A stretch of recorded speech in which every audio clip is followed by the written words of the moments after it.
ఉమ్మడి గోదావరి జిల్లాల్లో కాపు సామాజిక వర్గానిదే ఆధిపత్యం. అక్కడ కాపులు ఎటువైపు మొగ్గితే వారిదే అధికారం అన్న టాక్ ఉంది. గతంలోనూ తూర్పుగోదావరి జిల్లాలో కాకలు తీరిన కాపు నేతలు ఎందరో పనిచేశారు. రాష్ట్ర రాజకీయాల్లో చక్రం తిప్పి కాపులు సత్తా చాటారు. ఇప్పుడు జనసేన పార్టీలోనూ కాపులకు ప్రాధాన్యత పెరిగింది. కానీ టీడీపీలో మాత్రం కాపులను పట్టించుకోవడం లేదా? కాపులను సీఎం చంద్రబాబు పట్టించుకోవడం లేదా? ఈ విషయమై హైకమాండ్తో తాడో పేడో తేల్చుకునేందుకు టీడీపీ ఎమ్మెల్యేలు డిసైడ్ అయ్యారా?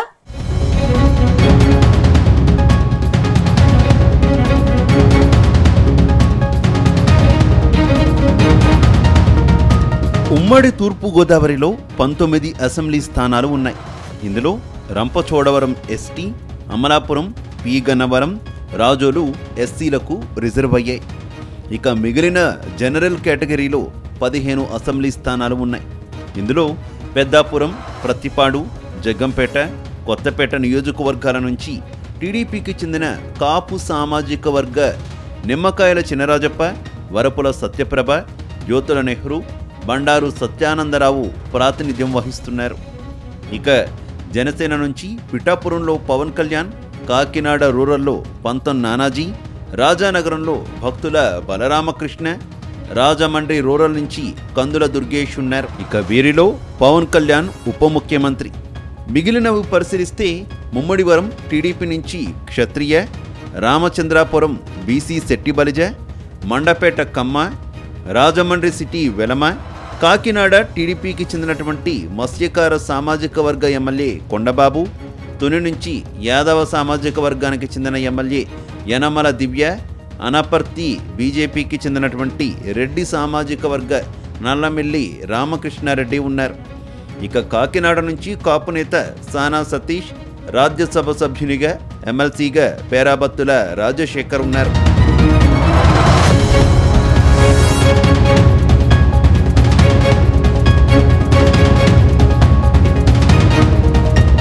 గతంలో కాపులు తెలుగుదేశం పార్టీ పక్షాన ఉండేవారు. జనసేన ఏర్పడిన తర్వాత చాలామంది అటు వెళ్ళిపోయారు. 2024లో జనసేన, టీడీపీ, బీజేపీ కూటమిగా ఏర్పడిన తర్వాత కాపులు రెండుగా చీలి కొందరు టీడీపీ, మరికొందరు జనసేనకు వెళ్లారు. కూటమి అధికారంలోకి వచ్చింది. అప్పటి నుంచి జనసేనలో కాపులకు అగ్రపీఠం ఇస్తున్నారు. ఒకే కులమని చూడడం లేదు. ఆ కులానికి జనసేన పెద్దపీట వేస్తుంది అన్న పేరు వచ్చింది. పవన్ కళ్యాణ్ ఉప ముఖ్యమంత్రి, కందుల దుర్గేష్ మరో మంత్రి, పవన్ సోదరుడు నాగబాబుకు ఎమ్మెల్సీ ఇచ్చారు. అలాగే కాకినాడ జనసేన అధ్యక్షుడిగా, డీసీసీబీ చైర్మన్గా, కాకినాడ అర్బన్ డెవలప్మెంట్ అథారిటీ చైర్మన్గా కాపు నేత తుమ్మల బాబుకు అవకాశం కల్పించారు. కాపులు అధికంగా ఉన్న ఉమ్మడి తూర్పు గోదావరిలో టీడీపీ ఒక్క కాపు నేతకు కూడా మంత్రి పదవి ఇవ్వలేదు.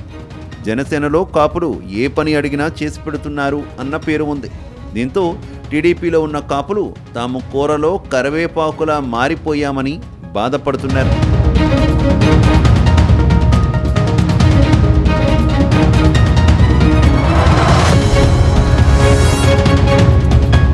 మరోవైపు అంబేద్కర్ కోనసీమ జిల్లాల నుంచి వచ్చి పెద్దాపురంలో 3 సార్లు గెలిచారు మాజీ మంత్రి నిమ్మకాయల చినరాజప్ప.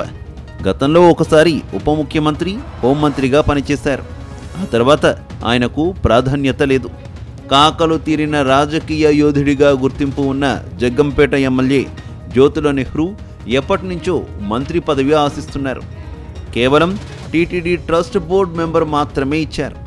మరో కాపు ఎమ్మెల్యే వరపుల సత్యప్రభ మొదటిసారి ఎమ్మెల్యే అయిన జూనియర్ కోటాలో పదవి రాలేదు. సీనియర్ ఎమ్మెల్యే కొత్తపేట బండారు సత్యానందరావుని పరిగణలోకి తీసుకోలేదు.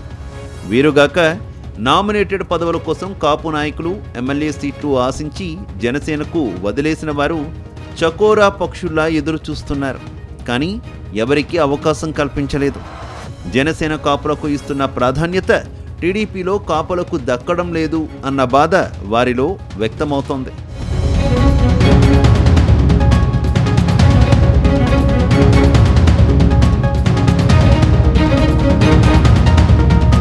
రాష్ట్రంలో ప్రభుత్వం ఏర్పడి ఏడాది పూర్తయింది. ఇక ఇలా బాధపడితే లాభం లేదు అనుకున్నారు. టీడీపీలో కాపులకు పెద్ద దిక్కుగా ఉన్న రాజ్యసభ సభ్యుడు సానా సతీష్ వద్ద పలుమార్లు ఆవేదన వ్యక్తం చేశారు. దీంతో ఆయన 4 రోజుల క్రితం రాష్ట్రంలోనే కాపు బ్రాండ్ అయిన వంగవీటి రంగా తనయుడు వంగవీటి రాధాను పిలిపించారు. సానా సతీష్ కార్యాలయంలో టీడీపీ కాపు ఎమ్మెల్యేలు, కాపు నేతలు, కాపు ప్రజాప్రతినిధులు సమావేశమయ్యారు. వారంతా ఒకటే చర్చించుకున్నారు. జనసేనలో ఆ పార్టీ కాపులకు ఇస్తున్న ప్రాధాన్యత టీడీపీలో ఎందుకు ఇవ్వడం లేదు? మనమంతా పనికిరాని వారిమా? పార్టీ పట్టించుకోదా అంటూ సీరియస్గా చర్చించుకున్నారు. చివరికి వంగవీటి రాధాను కూడా ఎన్నికల్లో వినియోగించుకొని ఆయనకు కూడా ఎలాంటి పదవి ఇవ్వలేదు అన్న చర్చ కూడా వచ్చినట్టు సమాచారం. దీంతో అధిష్టానానికి ఈ విషయం ఎవరు తెలియజేస్తారు? రాధా చెబుతారా, లేక సానా సతీష్ జోక్యం చేసుకుంటారా అని చర్చించుకుంటున్నారట. అంతేకాదు, ఇక మీదట ఇదే విధానం సాగితే ఉమ్మడి తూర్పుగోదావరి జిల్లాలో కాపులంతా జనసేనకు వెళ్ళిపోతారని, టీడీపీ నిర్వీర్యమైపోతుందని అధిష్టానం రంగంలోకి దిగాలని వారు కోరారు.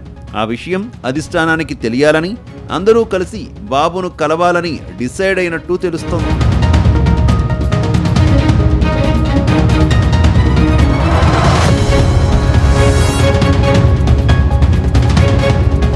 ఇదిలా ఉంటే కాకినాడ రూరల్కు చెందిన కాపు నేత, ఆ పార్టీ రూరల్ కోఆర్డినేటర్గా ఉన్న కటకం శెట్టి బాబీని అధిష్టానం పూర్తిగా వాడుకుంది.